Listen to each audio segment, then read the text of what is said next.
Hi, this is Christy Wellborn, and you are listening to EstasParkRadio.com. I would like to welcome back Sue Pinkham, Wildland Urban Interface Coordinator with the Estes Valley Fire Protection District. Welcome back. Thank you very much, Christy. It's so nice to be here. I can't believe we're talking about things going into the fall. I know. It doesn't seem possible that summer is almost come and gone. I'm not ready for it. I'm really not ready for fall. But I've heard Funny when we don't really have a choice. I know. I heard the elk bugling, and I thought, okay, What? that's it. So Gosh. yesterday he was bugling over here. Oh, goodness. So anyway, fall is on its way, and as part of that, our grasses are drying out. It's or curing. dry. Yes, and it is very dry. I don't know if you've gotten any of those wonderful little thunderstorms that have gone down north of us, but Yes, I have.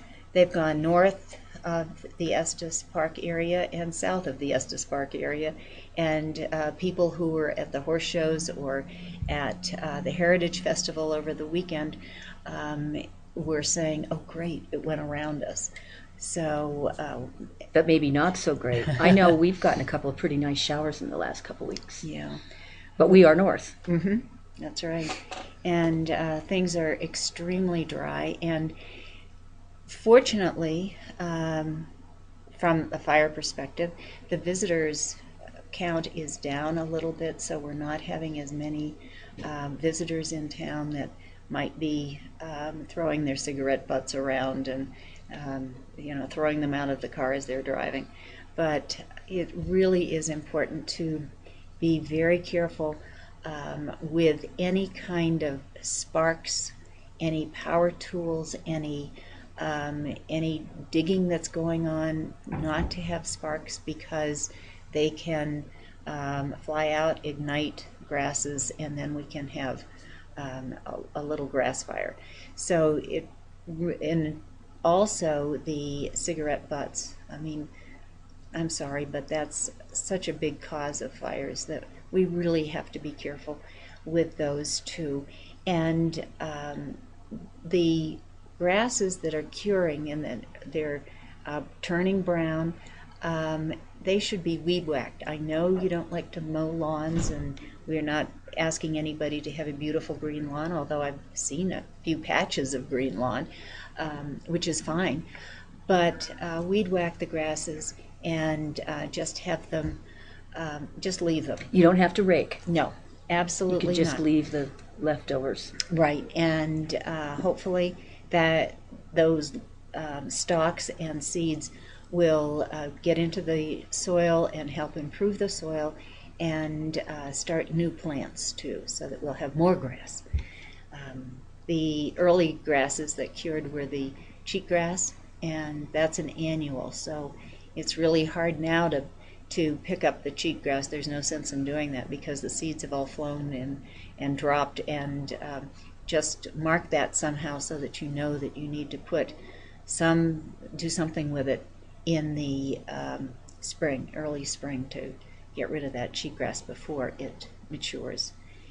And the other thing is that because it's so dry, we don't have any fire bans at this point, but because it's so dry, please use gas grills instead of fire pits, or don't have live fires outside. That makes me Basically. makes me a little nervous when it's been this dry. 'Cause, Yes. so many people now have gas grills.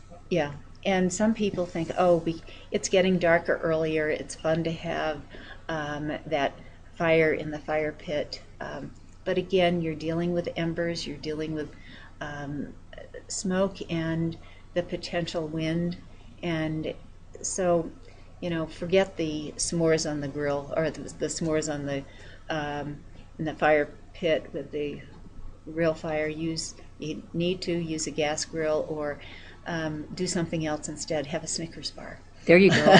Or, so many people these days have those indoor grills. I mean, it tastes like you've made it outdoors. I do that a lot. And it's nice because I can do it year round, too. Yeah. So, Yeah, that would be a really good thing to do. But please remember that it is dry out there and to be careful. it's a time of year where we just have to be aware.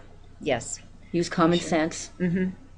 we sure do. And the other one thing I want to mention too is please don't do any pruning of any pine trees now until after the beginning of October. We don't want to encourage any beetles that are flying to go fly to healthy trees. And if you do cut any live branches, there will be some sap coming out, and the beetles might be attracted to it. So, forget any pruning of pine trees until into October. Okay. Okay. Well, I really appreciate the opportunity to talk about some fire safety tips that people can take, and especially now in the fall, one of the things that people need to do is remember that there's that wonderful fireplace that you've got, or that wonderful stove that you're going to use as alternative heating source, so that you don't have to burn oil or propane in my case. Okay. So you've got to remember that before you start using the chimney or the fireplace or the stove, that you need to clean your chimneys. Maybe you did it in the spring, and maybe you plan to do it in the spring. Maybe you didn't. So now's a good time to check and make sure that your chimney is clean before the season starts and before you start burning a lot of wood.